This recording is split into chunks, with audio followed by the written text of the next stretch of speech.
आपल्या झाल्या 11 कटिंग झाल्या आतापर्यंत. 11 कटिंग झाल्या. 11 कटिंग झाल्या.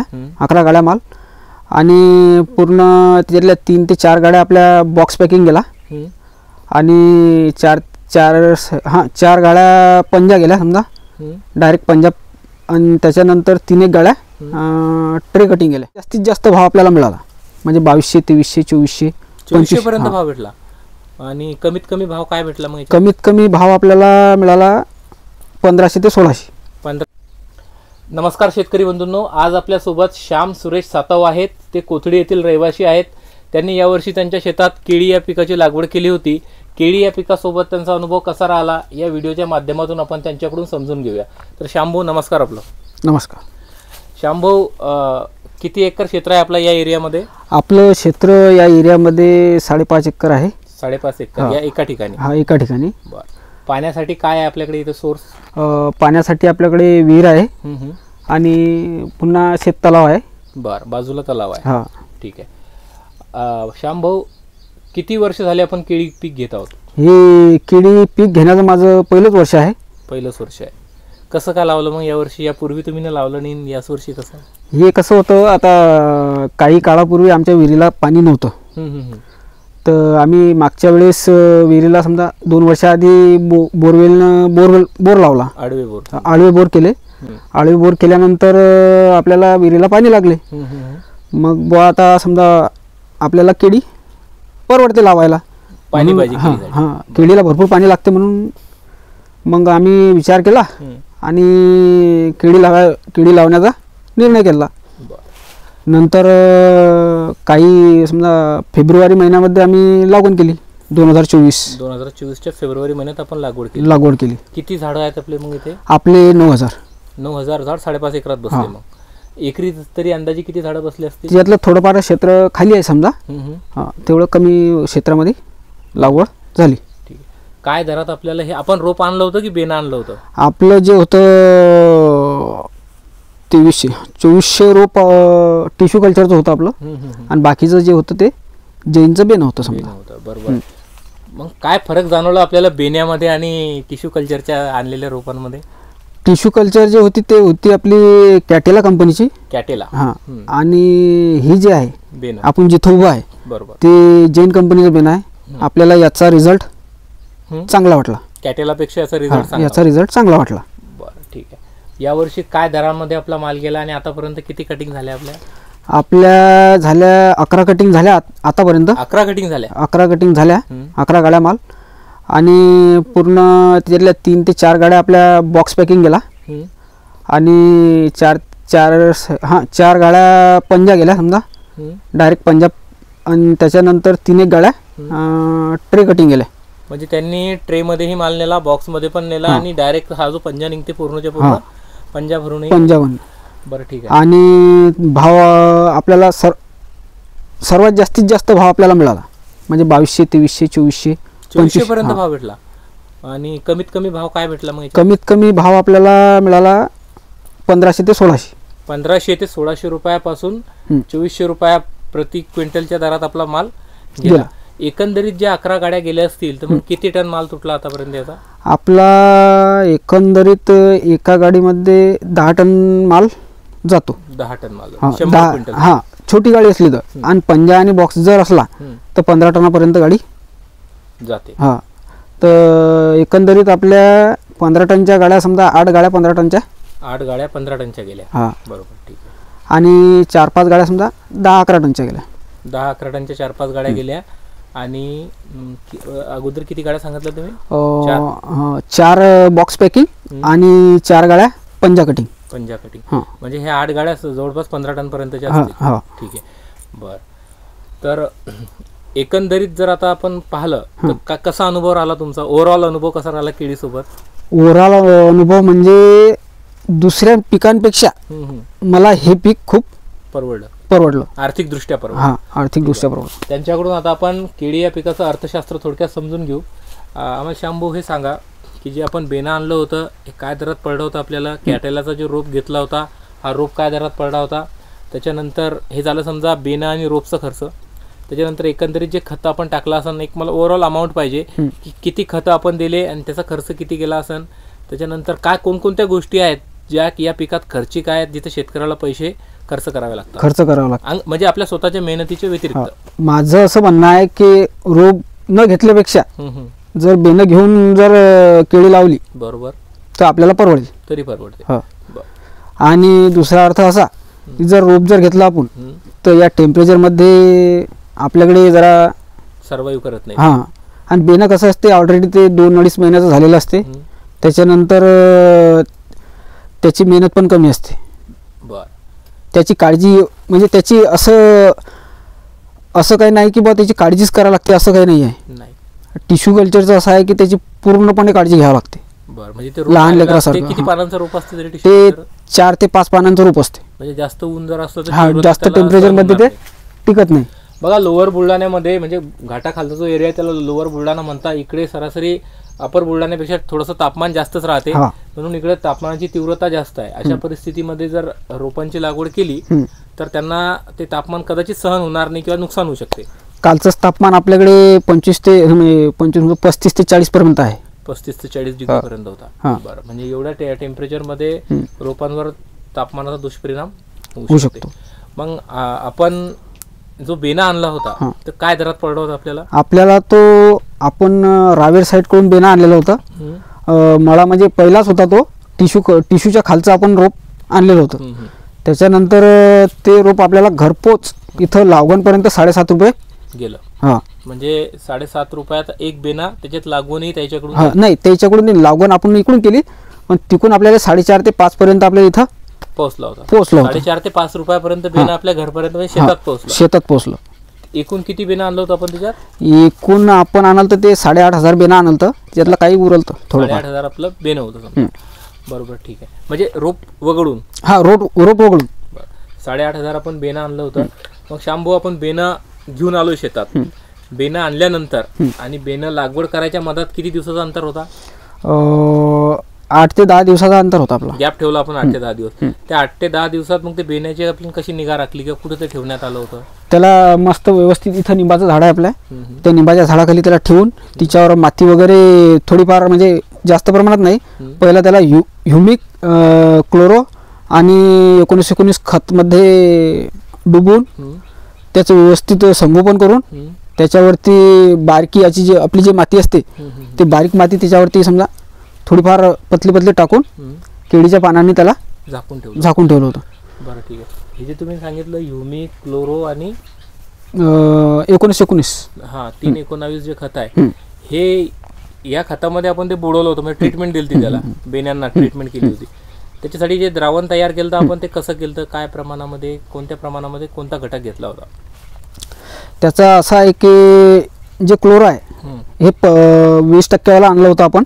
20%? हां, तर ते 15 लिटर पाण्यामध्ये घेऊन 15 लिटर पाण्यामध्ये आपण त्याला 50 ml ते टाकलं होतं.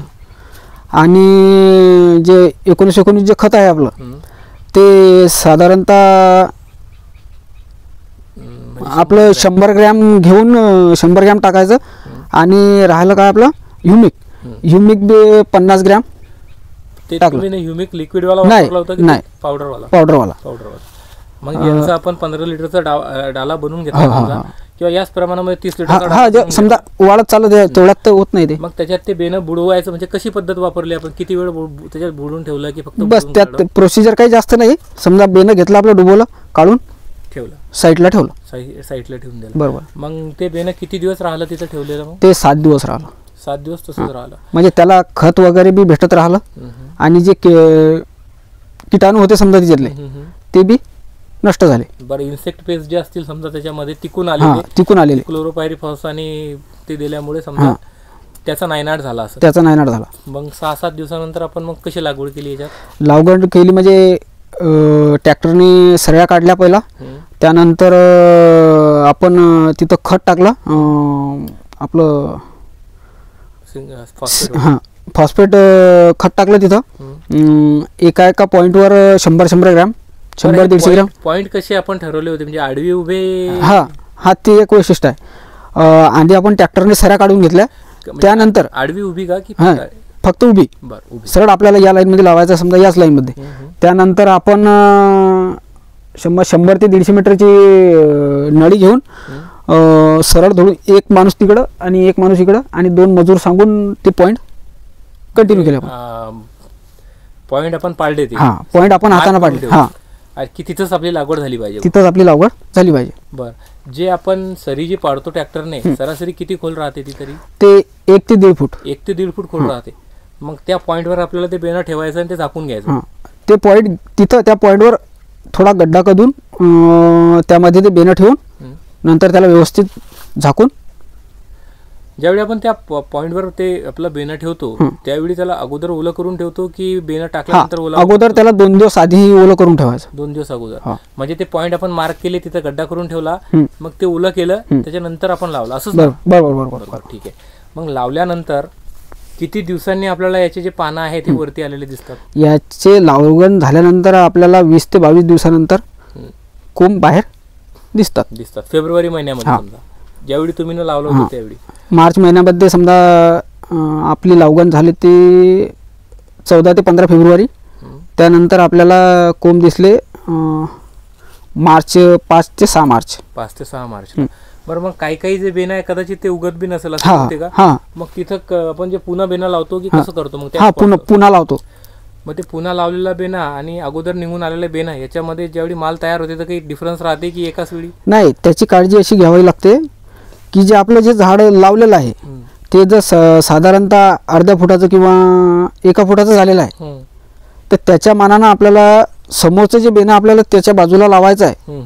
तर तो कांदा आपण सर्व कांदा हा असा लावलेला आहे. याची साईज समजा हा कांदा याच्या शेजारी जर लावणं आहे आपल्याला जाडवाला कांदा लावायचा, त्याच्यापेक्षा थोडा जाड असलेला जाड बेणं. हां, मग हा कांदा आणि हा कांदा सोबतच कटणार.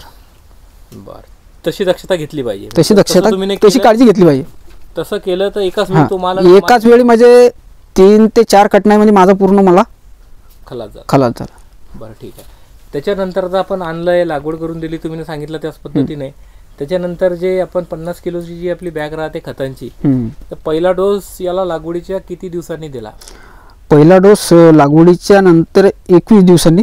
21 दिवसांनी. काय वापरलं होतं आपण त्या डोसमध्ये?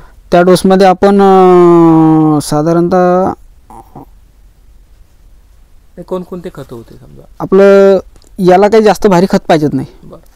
सल्फेट, फॉस्फेट, पोटॅश, फक्त युरिया टाकायचा नाही. युरिया द्यायचंच नाही का? नाही, काहीच दिला नाही आपण? हा दिला नंतर समजा ज्यावेळेस केळी व्याज झाली, समजा घड पडणं चालू झाली त्यावेळेस. बरं, जवळपास किती खताचे डोस झाले असतील याला? याला खताचे डोस 5 खताचे डोस झाले. किती दिवसांनी? याला पहिला डोस आपण साधारणतः 21 दिवसांनी दिला आणि त्याच्यानंतर एका महिन्याने म्हणजे समजा 20-22 दिवसांनी, 20-22-25, 20-22-25 दिवसांनी देत राहिलो आपण. मग ज्यावेळी आपण खत देतो तर खत दिल्यानंतर काही फवारा वगैरे घ्यायला लागते का की खताच्या पूर्वी घ्यायचा? नाही, हे जे आहे, हे जे आपलं जे बेणं लावतो आपण याला फवारायची गरज नाही. हां, फवारायची गरज कधी आहे? समजा अडी वगैरे थोडीफार नॉर्मल असं काही वाटलं तर डेलिकेट घ्यायचं आणि त्याच्यानंतर थोडंफार काही आपलं खत वगैरे 19 बस आणि 22 टीम घ्यायची. तरी अंदाजित किती फवारे झाले असतील याला? याला आपण मारले, छोटी केळी होती त्यावेळेस 3 फवारे आणि ज्यावेळेस व्यातली समजा घड पडले त्यावेळेस थोडंफार मच्छरासाठी क्लोर मारलं आणि घडायसाठी. म्हणजे एकूण जर स्प्रे पाहिले समजा पूर्ण एका वर्षाचा कालावधी राहते बहुतेक त्याचा. एका वर्षाच्या कालावधीत फवारणीवर आपल्याला म्हणजे किती वेळा याच्यात हात फिरवावा लागला? 5 वेळा. 5 स्प्रे आपल्याला याला? 3 वेळेस समजा 2 ते 3 वेळेस घडांवरती मारले आपण आणि 2 वेळेस खाली याच्यावरती. घड आपल्याला दिसायला, झाडाला दिसायला कितव्या महिन्यानंतर सुरू होता? आपला हा बेण्याचा जो आहे हा आपला 1 महिना नाही 7 महिने 12 दिवसांनी आपला पहिला घड दिसला आपल्याला बेण्याचा. मग ही जी घड आहे समजा आता घडते यातले बऱ्यापैकी हार्वेस्टिंग झालेले आहे. आता हे आहेत, याला आपल्याला कमी हे दिसते, खालचं आपण तोडून घेतलेलं आहे. एकूण किती हे ठेवत असतो आपण याला आपण सरासरी साधारणतः असे घड होते आपले. तर हा जो आहे, हे जे झाड आहे हे आपण मागून लावलेलं आहे. बरोबर. नंतर तुम्हाला जे सांगितलं मी ते झाड आहे, फेल गेलं नाही, आलं त्याला, सक्सेस झालं. मग हे याला किती फण्या ठेवायच्या समजा याला साधारणतः आपला जो खोडाचा जो बुंदा आहे, खोडाचा बुंदा पाहूनच याला फण्या ठेवायच्या. बरं, मग तेवढं त्यानं सहन केलं पाहिजे. तेवढं त्यानं सहन केलं पाहिजे. बरं, मग आता हा जर बुंदा आपला समजा 30-35 किंवा 32चा असला तर याला 14 ते 15 फण्या ठेवायला काही हरकत नाही. बरं, 14 ते 15 वागू हा शकतात. वागू शकतो. बरं, आणि नाही तर समजा 30, 28, 26चा जर असला तर आपल्याला याला जास्तीत जास्त 9 किंवा 8 किंवा 9 किंवा 10 तेवढ्या फण्या ठेवायच्या बस. बरं, मग बाकीचं ते कट करून घ्यायचं खालून. हा, बाकीचं जे कंबळ असतं इथं असं एक केळं ठेवून द्यायचं. या फणीच्या खाली एक केळं ठेवायचं. त्यानंतर इथून कंबळ कट करून घ्यायचं. कट मग करून हे कट किती दिवसांनी करावं लागते घड? साधारणतः आपल्याला आपण आता डेली 7 दिवसांनी डेली समजा 7 दिवसांनी मळ्यामध्ये चक्कर मारत राहायचं. त्यानंतर बरोबर आपल्याला जिथं जायचं समजा तिथून समजा आता या झाडाच्या समजा जर फण्या पूर्ण झाल्या, या झाडाला 8 फण्या ठेवणं आहे तर या झाडाच्या जर 8 फण्या पूर्ण झाल्या तर आपल्याला ऑटोमॅटिक समजून जाते जे कंबळ असते, कंबळ आता दिसणार नाही, जे कंबळ असते ते ऑटोमॅटिकच केळं बनवणं बंद करते. हां, त्याच्यानंतर मग आपण तिथून त्याला कट करून घ्यायचं. कट केल्यानंतर त्याच्यावरची जी फणी असते एक, तिच्या साईडची पूर्ण केळं तोडून घ्यायची, तिथे एक केळं ठेवून द्यायचं. पाणी आपण याला देतोय सुरुवातीला लागवड केल्यापासून ते शेवटी निघेपर्यंत. जर आपण 3-3 किंवा 3-3 महिन्याचा किंवा 4-4 महिन्याचे 3 टप्पे जर आपण याचे केले, 12 महिन्याचं हे पीक आहे, बरोबर, कोणत्या टप्प्यात आपल्याला पहिल्या, दुसऱ्या की तिसऱ्या सगळ्यात जास्त पाण्याची गरज असते याला? आपल्याला सगळ्यात जास्त गरज जर समजा आपण जर जानेवारी, नोव्हेंबर, डिसेंबर महिन्यामध्ये जर आपण बाग लावला तर त्या बागाची हाईट समजा त्या बागाची ग्रोथ जास्त असते. बरोबर, त्या बागाची ग्रोथ जास्त झाल्यानंतर त्याला आपल्याला एप्रिल मे महिन्यामध्ये पाण्याची जास्त गरज भासते, जास्त रिक्वायरमेंट राहते. जर आपण फेब्रुवारी किंवा मार्च महिन्यामध्ये लावला तर त्याला पाण्याची कमी गरज भासते. बरं, मी असं ऐकलं की जास्त थंडी बी या पिकाला सहन होत नाही. ज्यावेळी थंडीचं प्रमाण जास्त वाढते त्यावेळी काही विशेष केअर घ्यायला लागते का याची? हो. ती कशी घ्यायची? त्याचं मतलब म्हणजे असं आहे की थंडीच्या वेळेस समजा रात्री, संध्याकाळी किंवा सकाळी शेताच्या आजूबाजूला शेकोट्या करून धूर तयार करायचा. त्या धुरामुळे थंडीवर फरक पडते. ज्यावेळी आपली धुई वगैरे पडते, समजा धुई पडल्यामुळे बऱ्याचशा पिकांवर त्याचा दुष्परिणाम आपल्याला पाहायला मिळते. हो. मग केळीवरही त्याचा काही परिणाम होते का? हो. मग त्याच्यासाठी काही वेगळी काळजी घ्यायला लागते का? नाही, बस वेगळी काळजी घ्यायचं काहीच काम नाही. फक्त हा धूर करायचा. धूर केल्यानंतर ते काय होते, थंडीमुळे ते केळीची वाढ खुटते, जागेवर थांबते, ते ग्रोथ होत नाही. हां, ग्रोथ होत नाही. आणि नंतर मग आपण जर समजा 2 दिवसातून किंवा 3 दिवसातून असं जर शेताच्या आजूबाजूला केलं तर आपल्या म्हणजे केळीला काही वाढ थांबत नाही, वाढ खुंटत नाही, वाढ जोमात होते. थंडीमुळे होणारं नुकसान कमी होते. बरोबर आहे. केळीमध्ये सुरुवातीला जर केळीची हाईट कमी राहते, समजा किती महिन्यापर्यंत आपली नी हाईट म्हणजे टोंगळ्या लेवल राहते? ही 3-3.5 महिन्यानंतर. 3-3.5 महिन्यापर्यंत राहते. मग त्या 3-3.5 महिन्यामध्ये आपण दुसरं एखादं पीक घेऊ शकतो का? हो, मी यामध्ये हे जे शेत आहे यामध्ये मी गोबी घेतली आणि मिरची पण घेतली, त्यानंतर सांबार पण घेतला आणि 2 व्हेरायटीच्या गोबी घेतल्या मी याच्यामध्ये. हां. मग ते कसं त्याची लागवड केली आपण? लागवड आपली ही जी लागवड आहे, हे लागवड झाल्यानंतर 4थ्या दिवशी मी त्यांची लागवड केली. 4थ्या दिवशी. मग ते कसं आता या ठिबकच्या नळीवरच ठेवलं होतं? हो. बरोबर. सक्सेस होते का मग आंतरपीक याच्यात? सक्सेस झालं मला. मला मिरची झाली 2 ते 2.5 लाखाची मिरची झाली याच्यामध्ये. आपली होती ते नवतेज. मायकोची नवतेज. मिरचीवर यावर्षी बऱ्याच प्रमाणामध्ये अटॅक वगैरे राहिले बघा, आणि बरेचसे प्लॉट खराबही झाले. पाणी जास्त असल्यामुळे पण जे भाजीपालावर जे पिके आहेत त्याचंही नुकसान आपल्याला यावर्षी पाहायला मिळालं. तर मिरची आपली किती दिवस चालली याच्यात? मिरची आपली चालली 5.5 महिने. 5.5 ते 6 महिने. किती तोडे घेतले आपण मिरची? आपण मिरचीचे घेतले 8 ते 9 तोडे. 8 ते 9. त्याच्यानंतर मग ही वालडा असं नाही मिरची आपण काढून टाकली आपण. बरं, ठीक आहे. तिला ऑटोमॅटिकच फुलं गळ चालू होऊन जाते. सावली शेड आल्यामुळे सावली आल्यामुळे. गोबी सोबत कसा अनुभव आला? गोबी सोबत पण चांगला राहिला. किती एकरात लावली होती गोबी? पूर्ण शेतात. पूर्ण शेतात लावली. किती दिवसात तयार होते मग गोबी? गोबी 3.5 महिन्यात. 3 महिन्याच्या आत. ते कधी लावायची, कोणत्या? याच्यासोबत फेब्रुवारी महिन्यातच लावली चालते. फेब्रुवारी महिन्यात अगोदर हे लागवड करून दिली आपण. त्याच्यानंतर आपण ठिबकच्या नळीच्या साईडने ते लावलं असं. आपण पहिले केळी लावली. केळी लावल्यानंतर 5 ते 6 दिवसांनी मिरची लागवड केली. मिरची लागवड केल्यानंतर मिरचीच्या बाजूला प्रत्येकी ठिकाणी एक गोबीचं झाड. गोबीचा कसा आउटपुट राहिला मग? गोबी काही एवढी खास नाही झाली, पण तरी बी समजा 1,10,000च्या आसपास. म्हणजे भाव कमी असेल? हां, भाव कमी. बरं, ठीक आहे. म्हणजे हे जवळपास आपण याच्यामध्ये 2-3 आंतरपीकही घेऊन. हां, आणि त्यानंतर संभाराचं पीक पण आपण भरघोस उत्पन्न झालं आपल्याला त्याला. संभाराचं कसं राहिलं गोबी? संभाराचं बी समजा 90,000-1,000पर्यंत. म्हणजे करता आलं तर शेतकरी जेव्हापर्यंत केळीची जास्त सावली प्लॉटमध्ये पडत नाही तेव्हापर्यंत वेगवेगळे पिकं तो घेऊ शकतो. त्यांनी संभार, गोबी आणि मिरची हे जवळपास 3 प्रकारची पिके या प्लॉटमध्ये त्यांनी घेतलेले आहेत.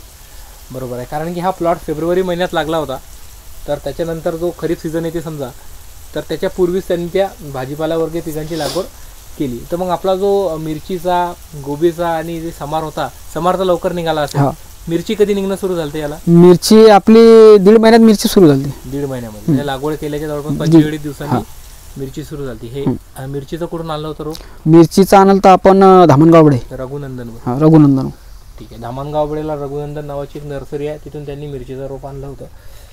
बरं, आता शांभू आम्हाला हे सांगा की आपण जर एकंदरीत खर्च पाहिला, मागच्या वर्षी तुमचं 5.5 एकर क्षेत्रामध्ये काही सरासरी 5 एकर पकडू आपण, तर जसं तुम्ही व्यवस्थापन केलं तसं व्यवस्थापन जर करायचं असेल तर एकरी या पिकाला किती खर्च येऊ शकते? एकरी जसं मीनं जर केलं तसं जर समोरच्याला करायचं असेल समजा कदाचित त्याच प्रकारचं जर करायचं असेल तर एकरी 70,000 ते 80,000 रुपये. 70,000 ते 80,000 रुपये खर्च येते नॉर्मली. या 70,000 ते 80,000मध्ये आपण जर खर्च त्याचं वर्गीकरण केलं किंवा विभाजित त्याला केलं तर बेण्यांवरती आपला किती खर्च जाते? समजा बेण्यांवरती जाते आपला 10,000 ते 15,000 रुपये. 10,000 ते 15,000 रुपये एकरी समजा. 18,000पर्यंत. 18,000 रुपयापर्यंत. त्याच्यानंतर समोर जर आपण गेलो तर दुसरा फॅक्टर आहे खत. खतांवरचा जे खर्च आहे ते किती? खतांवरचा जो खर्च आहे तो जाते आपला 25,000पर्यंत. 25,000 रुपयापर्यंत समजा एकरी. आणि फवारणी 7,000-8,000पर्यंत. 7,000-8,000 रुपये. म्हणजे जेवढा कॉटनला खर्च जाते समजा तेवढा नाही लागत. एकरीच्या प्रमाणात नाही. एकरीच्या नाही. समजा आपल्याला कॉटनला जेवढा लागतो त्याच्यापेक्षा जास्त लागतो हा, पण आपल्याला फवारणीचा खर्च वाचतो. जास्त खर्च लागते तुलना जर केली केळीपेक्षा. त्याच्यानंतर याच्यामध्ये जे लेबर चालले समजा मॅन्युअली, म्हणजे मजूर वगैरे चालले, ते कोणकोणत्या वेळी आपल्याला मजूर लावावे लागले? याला कोणकोणते कामं करण्यासाठी? आपल्याला फक्त लागवणच्या वेळेस मजूर लागले बाहेरचे. त्यानंतर आपल्याला शेताला मजूर लावायचं काम पडलं नाही? सगळं घरीच केलं? सगळं मी स्वतःच केलं. याच्यामध्ये जी आंतरमशागत करावी लागते तर ती आंतरमशागत म्हणजे किती वेळा याला वही वगैरे द्यायला लागली सुरुवातीला? याला 2 वेळा वाई मारली मी आणि 1 वेळा ओळून घेतलं, म्हणजे बेड लावला. भर दिला तुम्ही त्याला? भर कसा दिला होता तो? भर ट्रॅक्टरने, छोट्या ट्रॅक्टरने. मिनी ट्रॅक्टरने भर? हा, मिनी ट्रॅक्टरने. बरं, ठीक आहे. त्याच्यानंतर जे कटिंग वगैरे हे लोक करून जातात आपल्याकडून, त्याच्यात जे लेबर येतात समजा मजूर, त्या मजुराचा खर्च मग शेतकऱ्याला द्यायला लागते की ते त्यांच्याकडेच राहते? नाही, तो शेतकऱ्यांना द्यावा लागतो. बरं, मग समजा आपल्याला प्रति टनामागे किती खर्च पडते? आपल्याला प्रति टनामागे 7,000 रुपये. 7,000 रुपये टन खर्च ते आपल्याकडून घेतात. म्हणजे 10 टनची गाडी जर गेली तर 70,000 शेतकऱ्याकडून जाते का? असंच ना? 7,000 रुपये. 7,000 रुपये म्हणजे 700 रुपये टन का? 700 रुपये टन. 700 रुपये टन खर्च शेतकऱ्याला द्यावा लागते मजुरांना. म्हणजे 10 टनची जर तुमची कटिंग झाली तर 7,000 रुपये, एका गाडीचे 7,000 रुपये तुमचे गेले. जवळपास त्यांच्या 10 ते 11 गाड्या गेल्या असतील आतापर्यंत. तर त्या हिशोबात 70-80,000 रुपयापर्यंत मजुरावर गेले. याचं जे पेमेंट राहते केळीचं, आता कॉटन झालं किंवा बाकीचे जे पिकं झाले आपले, यातले आपले व्यापारी जवळपास ओळखीचेच राहतात किंवा गावातलेच राहतात. बरोबर. पण हे जे आहे हे विकत असताना यात कशी दक्षता घ्यायची, मग काय काळजी घ्यायची? याच्यात काळजी घ्यायचं काहीच कारण नाही. याच्यात जो व्यापारी आहे तो व्यापारी स्वतः आपल्या मळ्यामध्ये येतो. बरोबर. स्वतः आपला माल बघून त्याचा सौदा करतो. त्यानंतर सौदा झाल्यानंतर तो आपल्या शेतात समजा ज्या दिवशी कटन आहे आपली, त्या दिवशी कटनला आल्यानंतर भावाप्रमाणे ठरवून तो आपल्याला समजा 50,000 होत असतील, 60,000 होत असतील, 1,00,000 रुपये होत असतील, तो ॲडव्हान्स आपल्याला ऍडव्हान्स देतो. हां ॲडव्हान्स देऊन टाकतो. त्यानंतर आपण गाडी कटिंग भरल्यानंतर तिथं काट्यावरती गेल्यानंतर काटा झाला नंतर तो पूर्ण पेमेंट आपल्याला काट्यावरती आपल्या सगळ्या गाड्या अशाच गेल्या. हो, असं नाही की माल गेला नंतर पैसे मिळणार नाही तो काही प्रॉब्लेम नाही, तो भाग नाही राहिला. आता याच्यामध्ये जे पील बागची जी कन्सेप्ट आहे ती कशी काम करते समजा? पील बागची कन्सेप्ट अशी आहे की आता सध्याच्या कंडिशनला आपलं 5 महिन्याचा पील बाग झालेला आहे. 5 महिन्याचा, हां बरोबर. हे जे मागचे दिसत आहेत हां हे 5 महिन्याचा पील बाग झाले. 4 महिन्याचा आपला पील बाग झालेला आहे. आणखी 3 ते 4 महिन्यामध्ये आपला पील बाग व्यातून जाईल. म्हणजे त्याला केळी दिसणं सुरू होऊन जाईल, झाडं लागणं चालू होऊन जातील. मग त्याच्यानंतर आपले हे जे खोडा आहेत, आता हे जर कट झालं इथून जर समजा आता हा घड यांनी काढून घेतला, मग हा खोडासोबत ते काय कसं करायचं पील बाग मध्ये? या खोडाला हात पण नाही लावायचा. हे जे पानं आहे याचे हे पानं कट करून हे पानं खोड इथंच उभं राहू द्यायचं. कारण की याच्यात प्रोटीन आहे, व्हिटॅमिन याच्यात आहे. याच्यात खत वगैरे म्हणजे केळीला जर समजा आपण जर एक केळीला खताचा डोस किंवा ऑर्गॅनिक मॅटर वाढू शकते. बरोबर. मग त्याच्या खालून आपल्याला ते पील निघणं सुरू होतात. मग एका खोडाच्या भोवती किती पिलं दिसतात आपल्याला? एका खोडाच्या भोवती भरपूर असतात, 7 ते 8 असतात. त्याच्यातला आपण एकच ठेवायचं. मग तो एक कसा निवडायचा त्यांच्यापैकी? त्याच्यातला एक असा निवडायचा की हे बघा आता हे जे आहे हे 3 आहेत, बरोबर आहे. तर याच्यातला सीधा स्ट्रोक आपल्याला कोणता दिसतो? तो मोठावाला. हां बरोबर. तो मोठावाला ठेवायचा आणि हे 3 कट करून घ्यायचे. एकदा कट केल्यानंतर त्याला पुन्हा येत असेल ना बाग मध्ये? म्हणजे वेळोवेळी त्यांना आपल्याला कट करायचं जर नसेल तर एक आपला पाईप समजा मशीन टाईप येते, छोटा पाईप घ्यायचा आणि हे जे पिला आहे या पिलाच्या वरून सीधा टाकला की त्याच्या अंदाजा जो गाभा असते तो निघून जाते आणि त्याच्यात थोडी 100 ग्रॅम युरिया धरून टाकून द्यायचा. तो नंतर निघत म्हणजे ते तिथं स्टॉप होऊन जाते. तिथं स्टॉप होते. बरं. आता हे पील बागाचं जे पीक आहे हे किती दिवसात पूर्ण होते तरी? हे आता आपलं सरासरी साधारणतः 4 ते 5 महिन्याचा आपला पील बाग झालेला आहे. 4 महिन्याचा. त्यानंतर आता तो जास्तीत जास्त 5 महिन्यामध्ये आपला मळा पूर्णपणे खाली होऊन पील बागाला मिळणारं जे उत्पन्न आहे, जे उत्पादन आहे केळीच्या घडांचं आणि बेनं किंवा रोप लावून आपल्याला जे उत्पन्न मिळते याच्यामध्ये काही तफावत असेल की तसं काही फरक? भरपूर. म्हणजे ती कशी राहते? हा जो पील बाग आहे याला आता आपला न रुपया खर्च करता हा आपला पील बाग आहे. बरोबर. हा फक्त याला आता समजा आताच खत टाकलेलं हे झालं, याच्यापर्यंत खर्च आपला काहीच नाही लागला. आता सध्या खत टाकलेलं आहे त्याला. हे बघा दिसतेच तुम्हाला. आता सध्याच खत टाकलेलं आहे समजा 2 दिवसापूर्वी. हा कितवा खताचा डोस आहे पील बागला? हा 6वा. पील बागला नाही, पील बागला पहिला आणि पूर्ण केळीला 6वा. म्हणजे पूर्ण प्लॉटला आतापर्यंत त्यांनी 5 वेळा खत टाकलाय पील बाग ठेवायची, त्याच्यासाठी हा 6व्यांदा खत त्यांचं पील बाग साठी पडत आहे. बरोबर आहे. मग आता हे जवळपास 5 महिन्यापर्यंतचा आपला पील बाग झाला असं म्हणू आपण. पण आपले जे झाड आहेत ते ॲज इट इज दिसत आहेत. मग हे कट कधी करणार आपण? समजा हे आता राहिलेले हे जे झाड आहे बस आता 2 दिवसात कटन होणार आहे. म्हणजे जे झाडं बाकी राहिले काढायचे ते काढल्यानंतर आपल्याला आपण डायरेक्ट पील बागवर फोकस करणार. जो घड आहे, घडाचं जे वजन आहे, आता तुमचा अनुभव सांगा आम्हाला. किती किलो पर्यंत पाहायला मिळाला? समजा आपल्या शेतामध्ये साधारणतः 27 ते 28 ची रास आपल्याला 27 ते 28 किलो पर्यंतही गेला एक घड. जास्त 32 पर्यंत बी गेलेला आहे. 32-35. तुमचं पहिलं वर्ष आहे हे केळी घेण्याचं. परंतु समजा तुम्हाला माहिती बऱ्यापैकी आहे. ही माहिती तुम्ही कशी जमा केली समजा केळी लागवड करण्यापूर्वी? ही माहिती अशी व्हिडिओ मी युट्यूबवर बघत होतो. बरोबर आहे. तिथून मला थोडंफार मार्गदर्शन मिळालं. तिथून शेतकऱ्या वगैरेला तुम्ही भेटले नाही प्रत्यक्ष किंवा तुम्ही कसं करता काय करता ते काही तुम्ही कोणाला विचारलं नाही? ऑनलाईन माध्यमातून म्हणजे यूट्यूब झालं, गुगल झालं, त्याच्या माध्यमातून त्यांनी लागवड करण्यापूर्वी बऱ्यापैकी माहिती मिळवली आणि प्रत्यक्ष ते कोणाला जाऊन भेटले नाही, प्रत्यक्ष कोणासोबत त्यांनी विचारपूस केली नाही.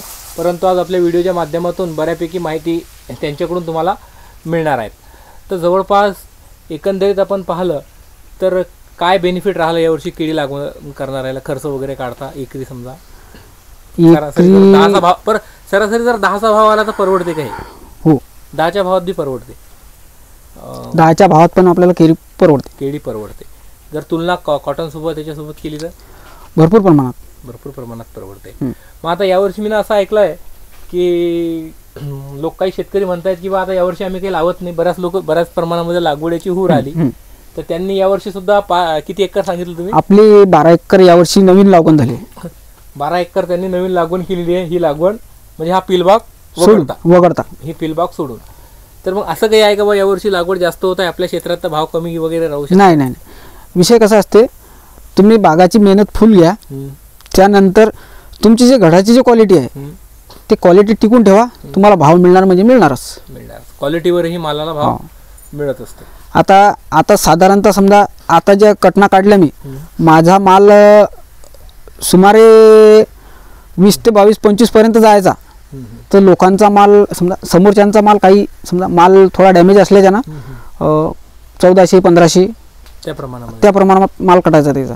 ओके, म्हणजे बाकीच्या तुलनात्मक जर क्वालिटी चांगली राहिली तर आपल्याला भावही चांगला बरोबर मिळू शकते. मी असं ऐकलं यावर्षी प्रयागराज येथे कुंभमेळा झाला, त्या कारणामुळे सुद्धा केळींना जास्त दर होता, हे खरं आहे का त्याच्यात? हो, बरोबर बरोबर. म्हणजे आता पुढच्या वर्षी समजा त्यासारखा इव्हेंट किंवा मोठा आपल्याला प्रोग्राम पाहायला मिळणार नाही? हो, मिळणार, थोडाफार नाशिक बंद आहे, पण एवढा मोठा नाही. म्हणजे तरी पण पुढच्या वर्षी बी म्हणजे काय म्हणतो आपण त्याला, केळीला डिमांड राहणारच. जर समजा आपण असा एखादा मोठा इव्हेंट पाहून जर तयारी केली. बरोबर, ठीक आहे. दुसरं असं आहे की काही पर्टिक्युलर महिने असतात, त्या महिन्याच्या पूर्वी जर तुमचा माल निघाला तर त्यालाही चांगले भाव मिळतात. बरोबर, असंही आहे का? उदाहरणार्थ जो रमजानचा महिना आहे, या महिन्यामुळे पण भावावर फरक पडते का? हो, फरक पडते. रमजानच्या महिन्याच्या समजा आधी जर आपला माल निघणं चालू झाला, किती दिवसापूर्वी तरी? रमजान समजा आजपासून 7 ते 8 दिवसांना आपला रमजान लागणार आहे, 1 हप्तापूर्वी. त्याच्या आधी जर आपला माल निघला तर आपल्याला भरपूर भाव मिळू शकते. बरोबर. म्हणजे या दृष्टीने शेतकऱ्यांना विचार करून लागवड केली पाहिजे. बरं, ठीक आहे. आता मला शेवटचा प्रश्न तुम्हाला विचारायचा आहे. जे शेतकरी केळी लागवडीबद्दल विचार करत आहेत किंवा आपण एक केळी लावून पाहावी, केळी लावण्यापूर्वी किंवा इमोशन काय म्हणतो आपण त्याला, भावनिक विचार करून निर्णय घेण्यापूर्वी कोणत्या गोष्टींची काळजी म्हणजे कोणत्या गोष्टी त्यांच्याकडे असल्या पाहिजे? जसं उदाहरणार्थ एक तर पाणी असलं पाहिजे, दुसरं रोड ट्रक त्यांचं किंवा शेत असलं पाहिजे, म्हणजे मोठी गाडी येते टॅनांमध्ये माल. 2 मिनिटं. त्यांचं असं आहे, त्या कामाचं असं आहे की बुवा त्यांच्याकडे आपल्या शेतात जाण्याचा रस्ता, शेतापर्यंत जाण्याचा रस्ता, गाडी जाण्याचा रस्ता हा कंपल्सरी असणे गरजेचं आहे. बरोबर. हां, त्यानंतर जर रस्ता नसला तर आपण केळी लावायची नाही. कारण की जर आपल्याला तो माल जर ट्रॅक्टरमधून भरून समजा गाडीपर्यंत न्यायचा आहे तर आपल्याला काही परवडत नाही, कारण की माल आपला कमी भावात जातो, डॅमेज येऊ शकतो. आणि पुन्हा जर आपल्याला लागवड करायचीच आहे तर जे क्षेत्र आपण निवडलेलं आहे त्या क्षेत्रामध्ये एकरी 7 ते 8 ट्रॉली खत, गावरान शेणखत टाकणं गरजेचं आहे. टाकलं गेलं पाहिजे. बरोबर आहे. आपल्या याच्यात कसं टाकलं होतं आपण खत? आपण एकरी 10च्या प्रमाणात टाकलं. काय ट्रॉली खत भेटलं होतं? ते आपल्याला 3000 रुपये. 30,000 रुपयात आपण गावरान खत समजायला दिलं होतं. बघा, आता या गावरान खतामधून दुसरा एक प्रश्न आता आपला आला की गावरान खतामध्ये हुमणे अळ्या बऱ्या प्रमाणामध्ये निघतात, त्या जाड्या अळ्या, त्याला वेगवेगळ्या नावाने शेतकरी ओळखतात, इंग्रजीत त्याला व्हाईट ग्रब म्हणतात. ती जर अळी आली तर ती अळी पण म्हणजे केळीला सेट होऊ देत नाही, मी असं ऐकलंय. कधी कधी तर ती बागच खलास करून टाकते. काही शेतकऱ्यांनी या अळीमुळे सुद्धा केळीची लागवड करणं बंद केलेलं आहे. बरोबर. ती अळी न यावी याच्यासाठी आपण काही पूर्वतयारी केली? ती अळी न यावी त्याच्यासाठी आपण पूर्वतयारी काही केली नाही, पण आपण प्रति 15 दिवसांनी, महिन्यांनी आपण केळीला क्लोरो 100% वाला क्लोरो 50% मध्ये राहते, जे 15 लिटर पाण्यामध्ये घेऊन प्रतिवाल 15 लिटर पाणी आपण ड्रिंचिंग किती दिवसांनी केलं आपण? 15-20 दिवसांनी. म्हणजे हे करणं बी आवश्यक आहे, गरजेचं आहे, जेणेकरून जमिनीमधील जे घटक आहे ज्याच्यामुळे आपल्या खोडाला नुकसान होऊ शकते, बेण्याला पण आणि टिश्यूला पण दोन्ही. बरं, ठीक आहे. तर शेतकरी बंधूंनो, हे श्याम सातव आहेत, ते कोथडी येथील रहिवासी आहेत. त्यांनी यावर्षी 5 एकर जवळपास त्यांची केळी लावली होती आणि पुढच्या सीझनसाठी बी त्यांनी 12 एकरची लागवड करून ठेवली आहे. त्यांचं पहिलं वर्ष होतं आहे, पहिलंच वर्ष. त्यांचा जे अनुभव आहे हे आपण आपल्या व्हिडिओच्या माध्यमातून तुमच्यापर्यंत पोहोचवत आहोत. तुमचे काही प्रश्न असतील जे आमच्याकडून विचारायचे राहिले असतील तर तुम्ही कमेंट बॉक्समध्ये कमेंट करून नक्की कळू शकता आणि त्यांनाही तुम्ही कॉन्टॅक्ट करू शकता. मी त्यांचाही नंबर तुम्हाला देईन व्हिडिओमध्ये. तर श्याम भाऊ, तुम्ही वेळात वेळ काढून आम्हाला वेळ दिला याच्यासाठी मी तुमचा खूप आभारी आहे. धन्यवाद.